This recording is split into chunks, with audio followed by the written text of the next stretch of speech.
Olá, seja bem-vindo a mais um vídeo do Projeto Root. Eu sou o Diego Costa, administrador do canal, e hoje eu falarei um pouquinho sobre a AWS para vocês. Então beleza pessoal, então já começo com a indicação da nossa campanha na plataforma apoia.se. Então quem não conhece é apoia.se/Projeto Root, e ali nós vamos ter as nossas campanhas de apoio. Antes de mais nada, eu gostaria de ressaltar para vocês que o Projeto Root ele é um canal sem fins lucrativos, mas nós temos obviamente os nossos gastos e os nossos investimentos como um canal. Não conseguimos manter o canal apenas com o dinheiro de AdSense do YouTube, porque é uma receita que não é expressiva ao necessário para manter o canal. Então por isso nós, em especial eu, criei a campanha na plataforma apoia.se para que seja possível então que valores adicionais sejam doados aí como forma de apoio ao nosso material disponibilizado na internet. E este mês temos o apoiador Alex Hernandes Costa. Muito obrigado por apoiar o Projeto Root. Então quem não conhece aí entra no link que vai estar na descrição, ou até mesmo diretamente no site do apoia.se/Projeto Root. Então vai ser direcionado para a página na nossa campanha aí, então na plataforma apoia.se. Vamos falar um pouco sobre a AWS hoje. Diversas vezes já me perguntaram se eu faria cursos sobre a AWS. Então, para quem não conhece a AWS nada mais é do que um serviço da empresa Amazon sobre infraestrutura e hospedagem de serviços dentro da internet. Então, quando se fala em cloud ou em nuvem, então geralmente vem algumas empresas aí fortes no mercado, né? Então a gente tem que diferenciar o que é o VPS de cloud, tá? Então quando tu faz um contrato de cloud, tu tem uma infraestrutura por completa dentro do teu contrato. E quando tu faz um contrato de VPS, tu tem apenas um servidor virtual. Então tu não tem um painel de controle para controlar toda a tua infraestrutura. Então eu não vou me estender muito em explicações, porque o objetivo deste vídeo é simplesmente fazer a criação da conta, tá? Para que vocês saibam que existe esse procedimento e como ele é feito. Tá? Então existem diversos cursos específicos para cada tipo de serviço que a empresa oferece. Eu vou colocar a minha visão técnica em cima do conteúdo que eu vou apresentar para vocês. Eu não sou um especialista da Amazon, não sou um especialista em cloud, então o que restringe o meu conhecimento e o meu conteúdo é justamente o que eu acabo utilizando da infraestrutura deles. Digo isso porque existem muitas pessoas especialistas no mercado que dão cursos específicos da Amazon ou da Google Cloud, enfim. Mas o meu propósito nesse vídeo é simplesmente dar o primeiro contato, o primeiro estágio ali de vocês dentro da AWS. Tá? Então primeiramente nós temos que saber o que é a AWS. Então eu vou pesquisar aqui no Google AWS. Tá? Então, lembrando, a AWS é o Amazon Web Service, também conhecido como AWS, é uma plataforma de serviços de computação em nuvem que formam uma plataforma de computação na nuvem oferecida pela Amazon.com. Os serviços são oferecidos em 55 diferentes zonas distribuídas em 18 regiões geográficas no mundo. Bom, eu não vou ficar lendo a wiki da Amazon aqui para vocês, eu vou diretamente lá para a parte de criação da conta. Então, lembrando aqui, o primeiro link considerável pesquisa sem ser anúncio é o próprio da aws.amazon.com/pt. Por que PT? Porque a plataforma está em português para melhorar a experiência do usuário dos brasileiros. Este aqui seria a plataforma então da AWS. Então vocês podem ver que eles não poupam informações no que diz respeito aos produtos e serviços oferecidos. Então quando você tem uma dúvida, eu recomendo, antes mesmo de fazer um curso pago, um curso gratuito, ou até mesmo antes de assistir os vídeos do canal Projeto Root em relação à AWS, olhe a documentação oficial deles. Tá? Então, por que eu digo isso? Porque eu vou passar a minha visão, né, no canal Projeto Root, eu vou passar a visão do Diego Costa no canal Projeto Root sobre os serviços que eu acabo utilizando. Mas, de repente, dependendo da tua infraestrutura, dependendo do que tu precisa, tu pode utilizar uma outra ferramenta, um outro jeito de se fazer aquele procedimento. Então eu recomendo que vocês deem sempre uma olhada na documentação oficial. Eles têm, inclusive, até a própria AWS fornece cursos gratuitos muitas vezes. É claro que alguns são em inglês, outros são em português. Existem até mesmo hangouts e lives dos próprios engenheiros da AWS. Então é vasta a documentação relacionada aos serviços da AWS. Mas, em contraponto, eu também vejo que existem muitas pessoas que têm essa dificuldade de enxergar o procedimento de como começar do zero e ter pelo menos um serviço de VPS ou um serviço aí de infraestrutura simples dentro da AWS. Então o propósito desse vídeo é justamente fazer esse start aí com vocês. Tá? Então a primeira coisa que vocês têm que ter em conta é que o site ele é repleto de informações sobre vários serviços oferecidos pela plataforma. Muitos são gratuitos, outros não. Então a AWS ela permite que tu utilize uma instância em VPS por 12 meses gratuito. Tá? Então eu vou explicar esse procedimento aí. Não somente a instância por 12 meses ela é gratuita, como alguns outros serviços. Tá? Mas inicialmente nós vamos criar uma instância na AWS de VPS apenas como um start inicial para esse nosso procedimento. Então a primeira coisa que nós precisamos fazer é criar uma conta. Então criar uma conta, eu vou clicar no Crie uma conta na AWS. Então a primeira coisa que ele vai perguntar, ó, inclusive ele já está dando aqui, notem que agora ele já mudou para o idioma inglês. Então como eu comentei, nem todo site ele está em português. Pode ser que esteja aqui, ó, simplesmente selecionando na linguagem e o português ele vai ser alterado. Ó. Agora sim, ele já trocou para o português padrão, tá? Então, as contas da AWS incluem 12 meses de acesso ao nível gratuito, incluindo o uso de Amazon EC2, que seria o Elastic Cloud Computing da Amazon, né? Então esse aqui seria o VPS que nós conhecemos, né? O Virtual Server Private. Também tem do Amazon S3, que seria o serviço de storage, de armazenamento da Amazon, e também do Amazon DynamoDB, que seria o banco de dados aí da Amazon também. Nós temos aí pelo menos 3 serviços aí que nós podemos utilizar. E eles dão aqui a informação que, se você quiser saber mais informações, ó, então acesse aqui aws.amazon.com/free para ver então os termos deste contrato, tá? Então, passando dessa parte aqui apenas introdutória, ele vai pedir aqui um endereço de e-mail. Então, obviamente que vocês vão ter que ter uma conta de e-mail a qual vocês têm acesso a ela. Então eu vou colocar uma conta aqui que eu tenho acesso. Vou colocar uma senha para essa conta, tá? Não é a senha do e-mail, eu posso botar a senha que eu quiser aqui. Então eu vou botar uma senha segura, mas que ao mesmo tempo eu consiga lembrá-la novamente. Confirmar a senha. Agora sim, nós temos uma senha que ele reconhece, tá? Agora eu vou colocar um nome da conta na AWS. Então é apenas um nome, aqui inclusive ele dá como escolha um nome para a sua conta. Você pode mudar o nome nas configurações de conta após o cadastro. Então eu vou colocar aqui suporte do projeto root. Esse aqui vai ser o nome por enquanto. Vamos continuar. Ao clicar em continuar, então ele vai fazer agora as perguntas sobre se a informação de contato ela é do tipo profissional ou pessoal. Eu posso ainda colocar do tipo profissional, ele vai perguntar algumas questões, ou pessoal também, ó. Nome completo, qual é o nome completo do titular da conta? Vamos botar aqui Diego Luiz Costa. Número de telefone, então vou botar o meu número de telefone aqui, então vou botar mais 5553 984 05 6096, que é o telefone do canal Projeto Root.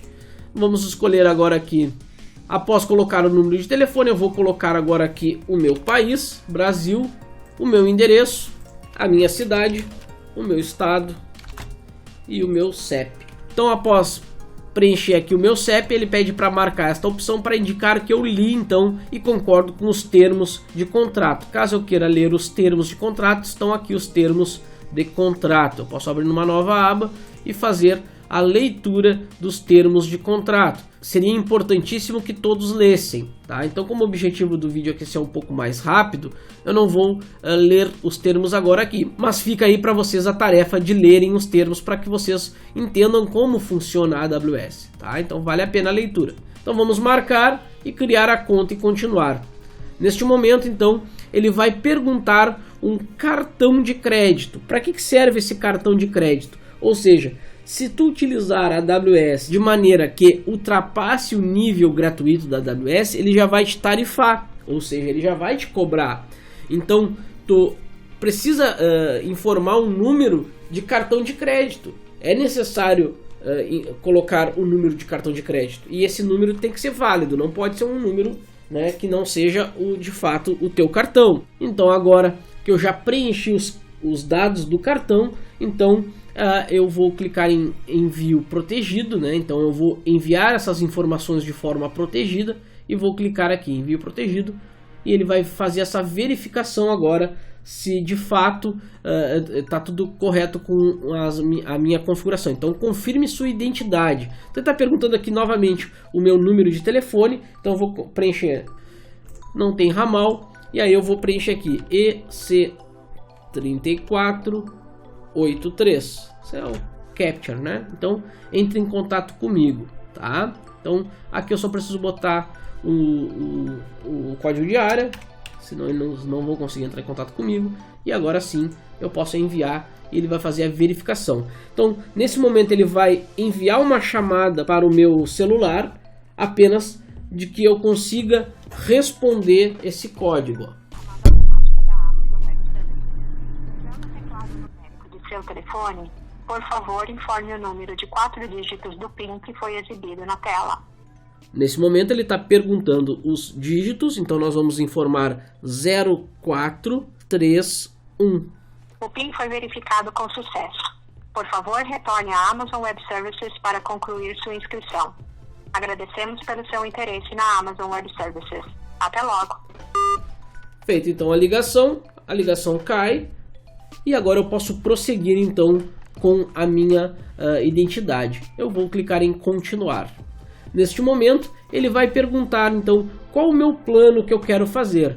Olha, eu tenho o plano básico que ele inclui todas as contas, acesso a autoatendimento 24 horas, todos os dias, a fórum e recursos, verificações de melhores práticas para ajudar a aprimorar a segurança e o desempenho, acesso a status de integridade e notificações. Ainda tem plano para desenvolvedor e plano business. Nesse caso eu recomendo vocês utilizarem o plano gratuito inicialmente. A não ser que você já utiliza, já conhece e vai utilizar uma plataforma da AWS de forma profissional, então escolha outros planos. Mas você que está iniciando e que quer conhecer a plataforma, escolha o gratuito, tá? E nós vamos clicar em gratuito e ele vai então terminar o procedimento então da AWS. Então agora sim eu já tenho o meu cadastro finalizado. Então aqui ele está perguntando as minhas experiências aqui, ó. Então ele está informando aqui, ó. Bem-vindo ao AWS Services, tá? Personalize a sua experiência. Eu posso mudar para português aqui, vamos ver se ele já tem disponível português. Português, perfeito, eu posso trocar para português. Agora sim, ó. Agora ele já está então dando as boas-vindas e onde ele já tem até inclusive alguns tutoriais prontos, ó. Então execute uma máquina virtual Linux, armazene arquivos na nuvem, execute um site do WordPress, execute um aplicativo da web, ó. Então tudo são tutoriais que eles podem te oferecer de maneira gratuita. E se eu quiser ainda fazer o meu login na console para começar realmente a utilizar a AWS, eu vou clicar aqui, ó, faça login no console. Nesse momento ele vai redirecionar então para a console da AWS. E agora sim eu vou preencher agora com o meu e-mail. Então eu tenho que lembrar, obviamente, do meu e-mail e com a minha senha. Então vamos clicar em próximo, ele vai solicitar a senha. Então neste momento eu vou clicar em entrar. Ao clicar em entrar, ele já vai então exibir a página, a dashboard inicial da AWS. Então logo na dashboard, então essa aqui é a console inicial da AWS.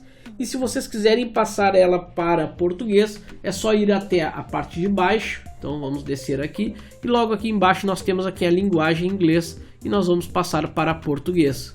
ao selecionar português, então ele vai recarregar essa dashboard, né, essa console no idioma português. Então agora aqui eu tenho o meu console de administração da minha infraestrutura na cloud. Então eu posso começar a criar infraestrutura, uma ou várias infraestruturas. Isso vai depender do que tu precisa dentro da AWS. Então, se eu for aqui na guia serviços ou services, se tiver em inglês, eu vou ter diversos serviços disponíveis dentro da AWS. Lembrando, a AWS ele é um portfólio de vários tipos de serviços. Então, dependendo do tipo de serviço que eu preciso, eu vou vir aqui e vou pesquisar ou eu vou criar este serviço. Para que eu possa criar um serviço de computação, no caso, eu tenho ali o EC2, eu tenho o Lightsail, entre outros. O EC2 é o mais básico deles. Esse seria considerado aí o VPS. Então, por isso que quando eu considero que cloud ela não é uma VPS, não somente eu estou falando isso, diversos especialistas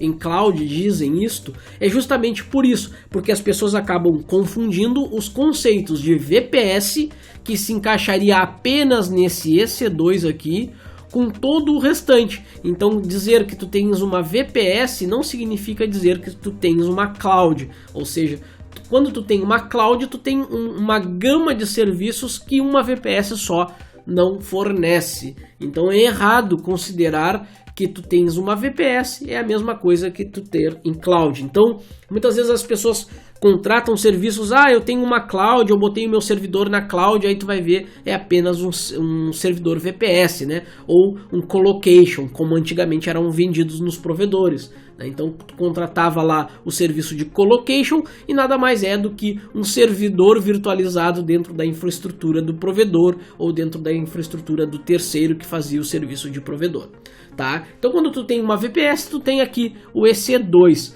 Quando tu tem uma cloud, quando tu tem uma plataforma na nuvem, aí tu tem vários serviços aqui disponíveis, como por exemplo o de computação, que é o EC2, como armazenamento, o S3, como banco de dados, aí tem o RDS, DynamoDB, Elastic Cache, entre outros, robótica, o AWS RoboMaker, tem blockchain, satélite, gerenciamento e governança, enfim, análise de dados, segurança, identidade e conformidade dentro da AWS, aplicativos empresariais como Alexa for Business, Amazon Chime, Workmail, e tem ainda a computação de usuário final, como Workspaces, enfim, uma gama diversa de aplicações. Ainda tem aplicativos para a internet das coisas, ou quem quer começar com projetos de internet das coisas. Então tem uma gama só de serviços relacionados à internet das coisas e também tem para desenvolvimento de jogos, como o Amazon Game Lift.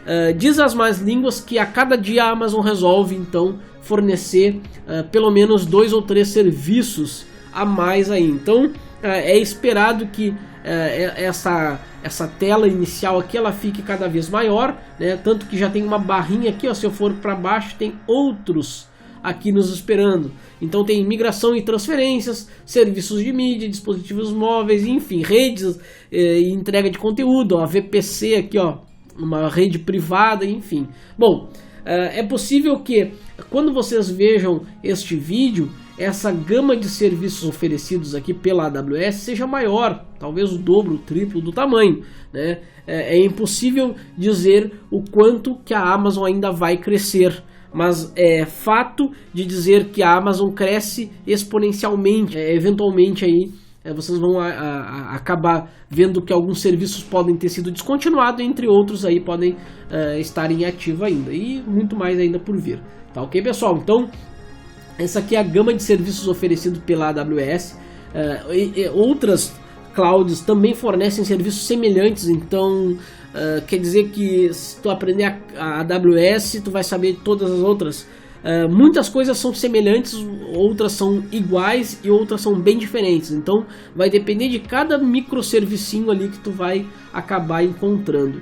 Não necessariamente tu vai saber administrar todas as clouds, mas o conceito básico tu vai saber e tu vai saber te virar bem. É importante frisar isso aí, porque o pessoal às vezes acha que tem que fazer cursos e treinamentos para cada... Bom, tu podes fazer, mas com o conhecimento geral de um, tu consegue te achar nos outros. Até porque os outros também fornecem cursos gratuitos, assim como a AWS. Primeira coisa que a gente tem aqui nessa tela inicial é o seguinte, é essa gama de serviços. A segunda aqui é grupos de recursos, então eu posso ainda criar grupos de trabalho aqui dentro. Também no outro ladinho, lá na outra extremidade, eu tenho aqui o suporte do projeto root. Esse aqui é o nome da conta, então eu posso alterar esse nome aqui nas configurações, tá? Então eu tenho aqui nessa guia minha conta, minha organização, minhas cotas de serviço, então eu consigo monitorar o que eu estou gastando da minha cota, o meu painel de faturamento, ou seja, aquilo que eu vou efetivamente pagar se eu extrapolar o limite gratuito, ou no nosso caso aqui extrapolar o limite gratuito, ou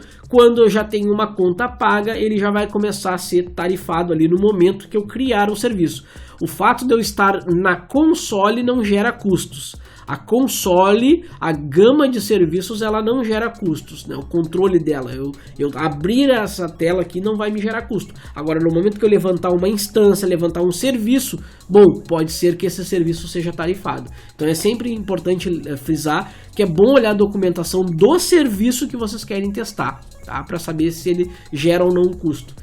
Porque alguns geram custos quando utilizados de maneira estratosféricas, outros são tarifados conforme a utilização por minuto. Então, minhas credenciais de segurança e sair. Tá? Do ladinho aqui eu tenho Ohio. O que é Ohio? Ohio é a minha localização da Amazon. Eu tenho servidores espalhados por diversos locais do mundo. Como eu possuo esses servidores espalhados, e quando eu falo servidores não é 1, 2, 3, é um data center. Então a AWS ela espalha data center ao redor do mundo, e esses data centers eles também têm zonas.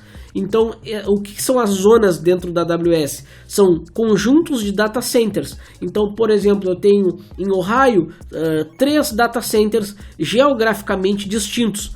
Por que eles fazem isso? Justamente para que, se houver um problema climático naquela região, não seja afetado como um todo aquela zona de disponibilidade. Ou seja, se cai um tufão lá em Ohio, eu tenho outros 2 servidores, outros 2 data centers então trabalhando, tá? E de maneira aí que eles acabam a cada ano que passa colocando mais servidores e mais data centers, é bem provável que também essa listagem aqui, quando vocês virem o vídeo, ela possa estar atualizada, tá? Então, recentemente eles colocaram aqui na América do Sul, em São Paulo. Então, em São Paulo tem 2 data centers atualmente da AWS. Talvez possa ter mais hoje, no momento que vocês estão vendo o vídeo, mas inicialmente eles colocaram 2 data centers dentro do Brasil. O que quer dizer que esses data centers e toda essa geolocalidade da AWS? Significa uma coisa para nós: custo. O custo inicialmente dos que estão nos Estados Unidos são mais baixos. O de São Paulo ele tem um custo por hora maior. Mas eu não vou entrar em micro detalhes de custos, porque o vídeo não é um curso específico da AWS. É só um overview geral da solução de cloud. Então seria um vídeo extremamente extenso, talvez aí de 4 a 5 horas para explicar esses micro detalhes. Então eu friso novamente: façam um curso da AWS, seja aí na própria plataforma da AWS ou apenas lendo a documentação oficial deles. Mas, inicialmente, se eu pegar um servidor, uma área e levantar a minha infraestrutura dentro de São Paulo, eu vou ter um custo maior. Mas, em contrapartida, eu vou ter uma coisa que é muito boa para quem trabalha com infraestrutura. Eu vou ter uma latência muito menor. Eu vou estar oferecendo o meu serviço dentro de uma geolocalização que os meus clientes, as pessoas que acessam o meu serviço, elas vão estar no Brasil, por exemplo. E elas vão acessar de maneira mais rápida. Claro que ali vai ser milissegundos, 2, 3 segundos talvez, dependendo da aplicação. Mas se tu comparar aí, imagina que um banco trafega diversas transações simultâneas aí dentro do país, tá? Transação eletrônica, tá? Então, por exemplo, eu quero fazer um depósito, eu quero fazer uma retirada de dinheiro no caixa eletrônico. Imaginem a infraestrutura necessária para que isso funcione de maneira efetiva. Imagina se você chega num caixa eletrônico, vai sacar um dinheiro e tem que esperar 5 minutos ao lado. Às vezes acontece, mas isso não é o padrão. Então, aqui na AWS, fazendo esse contraponto apenas para que vocês consigam ilustrar a ideia, é que se eu tenho um servidor com uma aplicação lá nos Estados Unidos e o meu cliente, o meu público, ele está no Brasil, ele vai sofrer um pouquinho de lentidão para acessar essa minha aplicação. Mas não é uma lentidão assim que inviabilize o teu serviço. Inclusive até o próprio projeto root ele está hospedado num servidor nos Estados Unidos.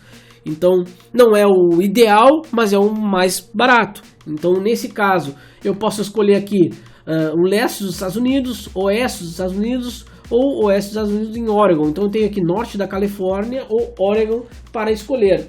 Então se vocês optarem então nos Estados Unidos, eu geralmente opto ou em Ohio ou no norte da Califórnia. Tu podes utilizar, é claro que eles têm toda a redundância, eles têm tudo lá para que tudo funcione mesmo nesses tempos difíceis de condições climáticas. Na hora de escolher, verifiquem aí se vocês querem utilizar ainda, podem utilizar o Oregon, norte da Califórnia, Ohio ou norte da Virgínia, tá? Então, se vocês quiserem usar o Ohio, ele já vem por padrão. Se vocês quiserem utilizar outro, podem escolher.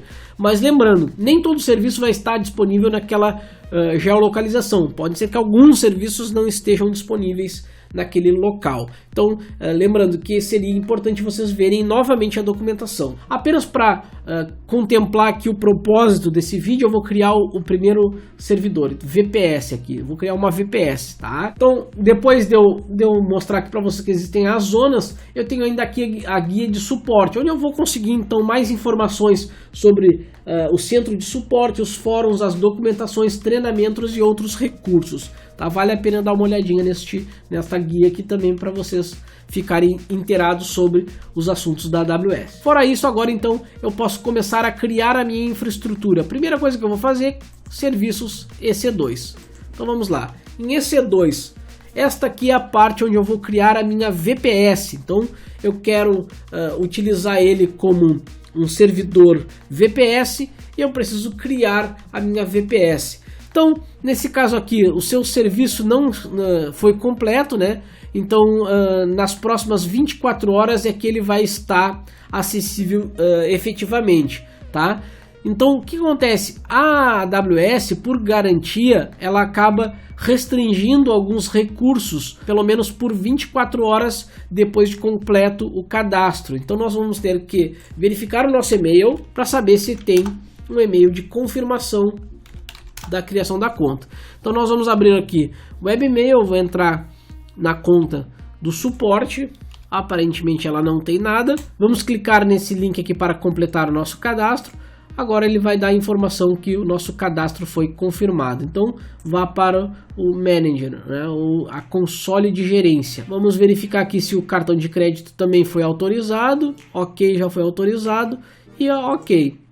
Então, nesse caso aqui, a AWS ela pede para que eu verifique o meu cadastro. Ó. E nesse momento, ele habilitou então o acesso aos recursos então do EC2. Então, agora sim é que eu posso fazer a minha criação da minha primeira instância, né? Quando a gente chama instância na cloud, a gente quer dizer que a gente tem uma VPS ou um serviço dentro da cloud da AWS ou de outro provedor, onde essa instância, esse serviço, ele vai fazer alguma funcionalidade, tá? Então, nesse caso, nós estamos aqui no EC2 Dashboard, que seria a dashboard ou painel de controle de EC2, que é Elastic Computing da AWS, tá? Elastic Computing seria considerado aí a VPS, então, e aqui eu tenho os meus recursos aqui dizem que eu não tenho nenhuma instância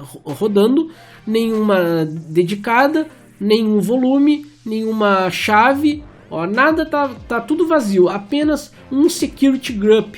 O que é o Security Group? É o grupo de segurança, onde lá é como se fosse um firewall. Então, se eu clicar no Security Group, eu tenho aqui o grupo, o nome dele é Default, ou seja, o padrão. E aqui eu tenho a minha VPC ID, o owner, a descrição. E aqui eu tenho a descrição, inbound, outbound e tag. Tá? Então, inbound é o que? o que entra na minha EC2, na minha instância, e o que sai seria o outbound, tá? Então aqui eu estou dizendo que eu tenho permitindo tudo para todos e tudo para todos na saída também. Então se eu levantar agora uma instância EC2, ó, eu não tenho nenhuma aqui, eu vou clicar aqui em Launch Instance e agora eu vou criar uma instância. Então lembrando, como eu comentei com vocês, a AWS ela requer um curso mais aprofundado ou uma experiência. Então o que eu aconselho a que vocês façam é sempre utilizarem aqui as versões free, ó, free tier only. Então marquem aqui essas opções e todos esses aqui são gratuitos. Então eu tenho o Amazon Linux, ó, então eu tenho duas versões dele, tá? Eu tenho o Red Hat, eu tenho o SUSE Linux, eu tenho o Ubuntu, Amazon RDS, que seria o banco de dados, eu tenho o Windows também aqui. Ué, Windows gratuito? O que acontece, gente?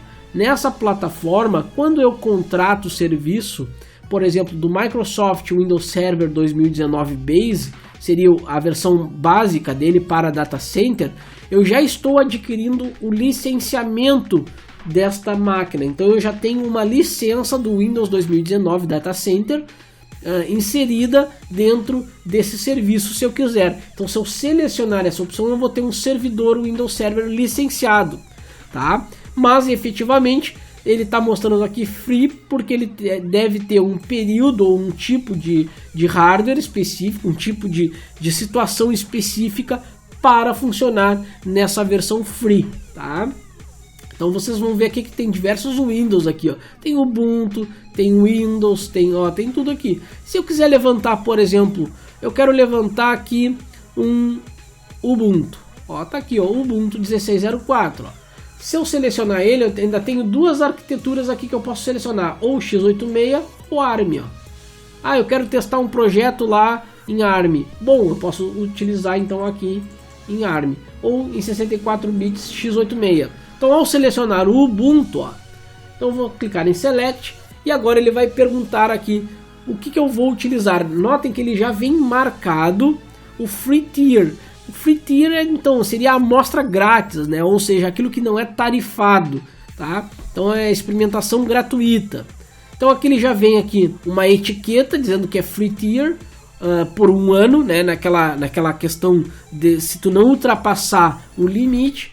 Tá? Então eu tenho um CPU, 1 GB de memória e o Elastic Instance Storage, que é EBS, tá? Que é o tipo de storage que ele vai utilizar, e a performance dele é low até moderada e ela tem suporte a IPv6. Tá? Se eu quiser outras aqui, elas serão tarifadas. Esta que está em verdinha não será tarifada se utilizada dentro da limitação de 12 meses. Após os 12 meses ela vai ser tarifada, ou se eu escolher algum item que seja tarifado, também vai ser tarifado. Então agora no processo aqui eu vou mostrar essa opção. Tá? Então eu quero selecionar esta, então vamos ao próximo, vamos clicar aqui em Next. E agora ele está perguntando números de instâncias, quantas instâncias eu quero?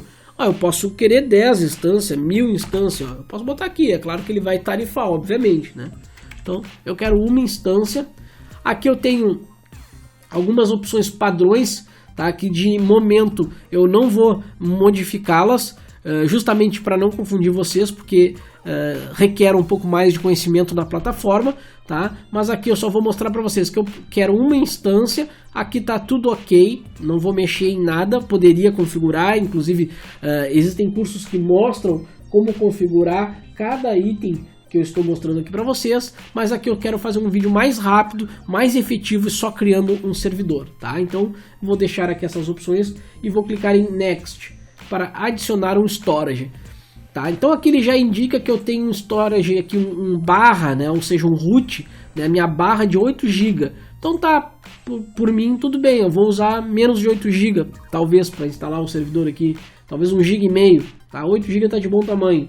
Vamos clicar em Next. Se eu quiser criar uma tag, né? Ou seja, aqui ó, o nome vai ser cliente A, tá? Então vocês vão ver aqui essa tag aqui. Depois eu vou clicar aqui em Next para configurar o meu Security Group. Se eu quiser criar um novo Security Group, ou seja, o meu firewall, então eu tenho que criar aqui, ó, eu posso dizer aqui ó, que foi meu primeiro server. Tá? Aqui não precisa só a descrição. Quais as portas que eu vou liberar então para este meu servidor? Ó, a 22, que é o SSH, vai estar liberado para qual? Para um IP específico, para todo mundo ou para o meu IP? Se eu clicar aqui em todo mundo, ele vai ficar assim, ó, 0.0.0.0 para todo mundo. Mas se eu quiser liberar apenas para o meu IP, ele vai verificar qual é o IP do meu provedor e vai jogar aqui, ó. Tá? Então eu estou dizendo que eu vou permitir o SSH apenas para o meu IP, o resto está bloqueado. Se eu quiser mais regras, add rule, né? Ou seja, adicionar regras aqui.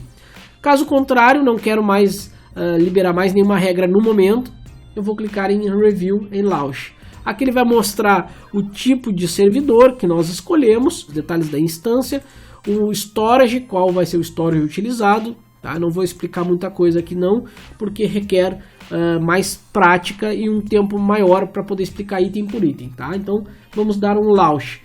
Nesse momento ele está dizendo, olha, você não tem nenhuma key pair, né? Ou seja, uma chave para acessar. Então é importante, a AWS ela só permite o acesso via chave SSH. Então se eu não tenho nenhuma, eu vou ter que criar uma nova. Ó. Então qual é o nome dela? Eu vou botar aqui, ó, meu primeiro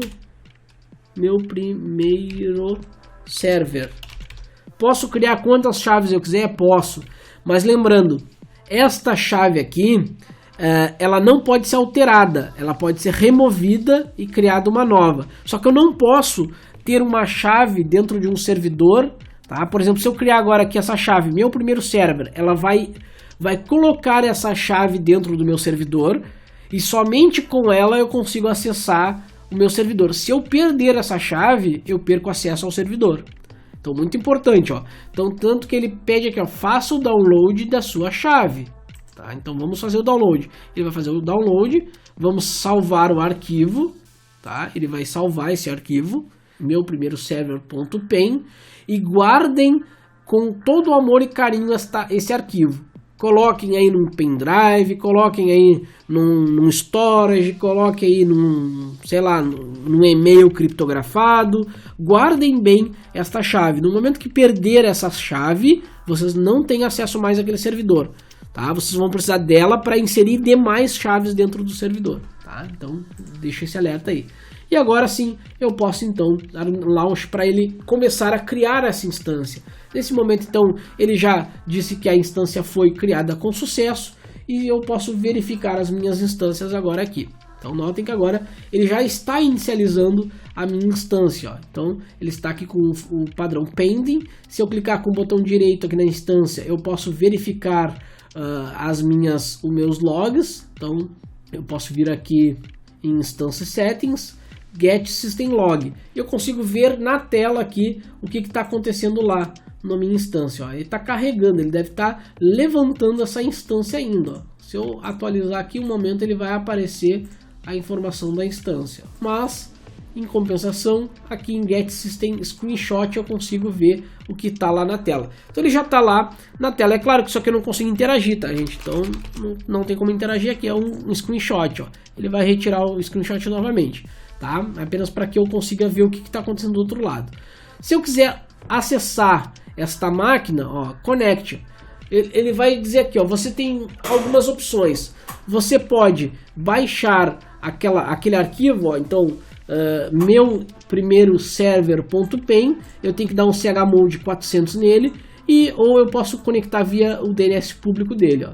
E para conectar via SSH, ó, SSH-i, o nome do meu arquivo.pen e o nome do meu usuário, Ubuntu, e o endereçamento dele. Ó. Pode ser tanto por IP quanto pelo nome DNS. Se eu quiser saber o IP dele, eu posso ver aqui, ó, o meu IP público é esse aqui, 3.16.206.155. Esse aqui é o meu endereçamento público dele. Tá? Só que tem um detalhe, toda vez que eu reiniciar o meu servidor, ele vai trocar IP. Então, para que isso não aconteça, eu tenho que fixar um IP nele. Então, para fixar um IP nele, eu vou clicar aqui embaixo e eu tenho aqui Elastic IPs. Eu vou alocar um novo endereço IP. Vamos usar um Amazon Pool aqui e vou dar um allocate, ó, close. Agora, ele não vai mais modificar esse IP. Ele vai ficar sempre esse IP aqui, tá? É claro que se eu apagar o servidor e manter esse IP fixado, eu vou pagar por ele, tá? Então lembrem disso, tá? Ó, o meu IP agora ele vai estar fixo aquele IP ali que eu mostrei para vocês. Deixa eu só atachar ele no meu servidor. Eu vou associar ele então à minha instância. Qual é a instância que eu tenho? Eu tenho somente essa aqui. Tá? Posso inclusive colocar um IP, não precisa aqui, ó. E vou então clicar em Associate. Tá? Então notem que agora eu associei aquele IP. Ele vai estar associado àquela minha máquina. E quando eu voltar lá na minha VPS, ó, notem que agora ele já vai estar com um novo IP aqui, ó. Então esse IP aqui agora nunca mais vai trocar. Tá? Ele sempre vai ficar com esse endereçamento IP aqui. E para acessar por SSH, vamos lá. Vamos abrir o shell. Vamos então dar um SSH-i em /home Diego /download /meu primeiro server Ubuntu arroba, e esse endereço aqui, ó, copiou, colou, ó, yes e enter. Ele não está permitindo então o acesso, justamente porque ele negou a permissão, ó. Então o que nós temos que fazer? chmod 400 /home /Diego Costa /download /meu primeiro server. Agora sim ele vai permitir. Feito isso, agora eu estou então logado no meu servidor Ubuntu. Então é óbvio que eu estou com o usuário Ubuntu. Então sudo menos e aí ele passa a ser o root, tá? if config e eu tenho ali o meu endereço interno. Ele não vai mostrar aquele endereço externo lá, tá? Aquilo fica acessível apenas na plataforma da AWS. Tá? Aqui dentro ele tem uma rede interna, então requer um pouco mais de conhecimento na questão da AWS. Mas está aqui o nosso primeiro servidor. Então agora eu posso fazer o famoso apt-get update. Então eu estou levantando aqui um servidor, né? Levantei um servidor e estou atualizando esse servidor na nuvem. Tá? Então vamos atualizar aqui com upgrade. Agora sim ele está atualizado. E olha como ele é rápido para atualizar. Por quê? Porque ele está rodando num servidor extremamente otimizado para este fim. Então, mesmo que eu estando em um local geograficamente distante, eles têm toda a questão de redundância de link, um link extremamente rápido, não tem infraestrutura com gambiarra, é um equipamento que atende a diversas normas técnicas para que funcione corretamente. Então, dessa maneira eu tenho aqui um servidor. Eu vou disparar um ping para 8.8.8 para vocês verem que eu estou com acesso à internet, ó. Então estou navegando na internet por ele, tá? Então meu servidor tem internet e eu consigo agora configurar ele com qualquer tipo de sistema que eu queira, né? Instalar um Apache, instalar um spconfig, instalar qualquer coisa, tá? Eu posso agora utilizar o meu servidor para configurar o que for necessário no meu servidor Ubuntu lá, tá? E lembrando, se eu desligar o servidor, deixa eu voltar aqui no painel, eu tenho rodando, um volume, um Elastic IP e 2 Security Group. Por que eu tenho 2? Porque eu tenho o padrão, que é o que estava anteriormente, né, o padrão, e eu tenho também o meu Security Group chamado meu primeiro server, onde eu estou dizendo que sai tudo e a entrada somente o SSH para este meu IP aqui, tá? Então, por isso que eu consigo acessar por SSH aqui. Fora este meu IP, se trocar o meu provedor aqui, trocar o IP, eu não consigo mais acessar ele por SSH, eu preciso ir lá e alterar e permitir este acesso também. Tá, pessoal? Então, eu sei que foi um vídeo que ficou grande de qualquer maneira, o pessoal reclama aí que eu faço os vídeos muito grandes, mas como explicar isso em pouco tempo? Não tem como, tá? A não ser que eu colocasse aqui apenas em texto e pronto, em 30 segundos a explicação, a receita de bolo estaria na tela, mas ninguém iria conseguir compreender o formato ali, como fazer, tá? Então, esse é o primeiro vídeo aí. Se o pessoal gostar, eu volto a falar sobre a AWS, mas através desse primeiro contato já é possível fazer ali as primeiras instalações ali dos servidores. Uma coisa também que é interessante vocês saberem, que na hora que eu crio uma EC2, quando eu crio um Elastic Computing aqui, eu tenho um Launch Instance, né? Mas se vocês repararem, eu vou selecionar aqui novamente Free Tier Only, ele não tem aqui outras distribuições a não ser o Ubuntu e o Amazon Linux, correto? Pois é, tá? E tem, claro, tem o SUSE ali, tá? E Red Hat. Mas eu não tenho Debian, eu não tenho CentOS. Onde é que eu encontro estas distribuições aqui dentro? Dentro da aba Community. Ó, então dentro da aba Community eu consigo ainda outras distribuições que não só aquelas oferecidas ali. Mas essas versões são customizadas, como o próprio nome diz, pela comunidade. Então não é uma imagem, né, um AMI oficial da própria Amazon, e sim uma AMI, uma imagem de sistema operacional disponibilizada pela própria comunidade open source, pela própria comunidade que utiliza a plataforma AWS. Então vocês podem ainda encontrar diversas distribuições aqui dentro. Então, para o vídeo não ficar muito extenso, eu peço que vocês leiam bastante a documentação da própria AWS. Tá? Se vocês vierem aqui em suporte, documentação, tem muita coisa referente a tudo que eu comentei aqui com vocês e muito mais. Tá? Então tem a questão das APIs, tem a questão de toda a funcionalidade de chave, a criptografia, enfim, é muita coisa para passar em um vídeo tão curto como vocês pedem. Tá? Eu tento falar rápido nos vídeos, eu tento fazer com que só pontos mais específicos sejam colocados. Na hora da edição eu vou lá e corto muitas coisas, mas tem muitas coisas que eu acabo falando e repetindo justamente porque muitas pessoas criam dúvidas desnecessárias por pular partes do vídeo. Tá? Muitas vezes eu acompanho as dúvidas e a pergunta já está no minuto X do vídeo. Então as pessoas acabam pulando por ver um vídeo muito grande, né? 40 minutos de vídeo, vou pular do 1 para o 5, para o 10, para o 15.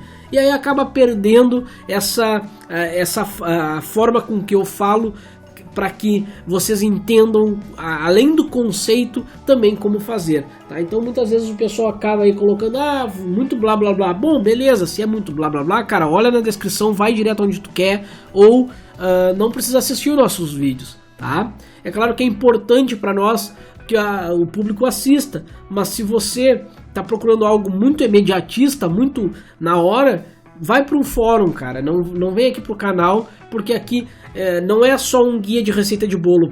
Pode ser que tu considere uma receita de bolo, mas o meu propósito aqui é ensinar as pessoas que estão interessadas sobre aquele assunto.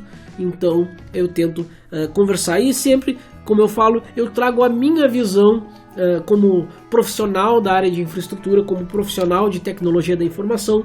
Então eu coloco ali a minha visão sobre um determinado produto ou sobre uma determinada ferramenta, tá? Então eu sempre peço para que vocês leiam a descrição completa do vídeo, sempre leiam a documentação da ferramenta e sempre olhem então os links na descrição. Dito isso, tá? Não me estendendo muito aí o vídeo, justamente porque o pessoal acaba pedindo para que os vídeos sejam mais rápidos, mas um vídeo como esse da AWS seria impossível. Eu teria que lançar o vídeo em 10 ou 20 partes para que vocês possam compreender o conteúdo por completo.